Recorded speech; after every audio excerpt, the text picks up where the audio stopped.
So yun, update ko lang kayo mga ka-basic. Ngayon, December 17. Yun, ang tema natin ngayon, floor tiles installation naman tayo mga ka-basic. Yun, nakapaglatag na tayo sa kalahati.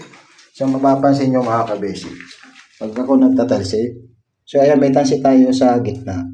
May isa tayo dyan, may isa tayo rito sa dulo, at may isa tayo dyan sa side mga ka-basic. So yun yung plebe, may mapapansin mo, para hindi ako naliligaw, may sinusundan akong tansik. Yung iba kasi, pagkatapos ng paglalatag ng tile sa flooring, once na binuhusan na ng tubig, yung tubig halos karamihan nasa gitna. Ito ka-basic, walang supply yan. Talaga, yan ang makikita mo. Yan ang tansin natin mga ka-basic ko.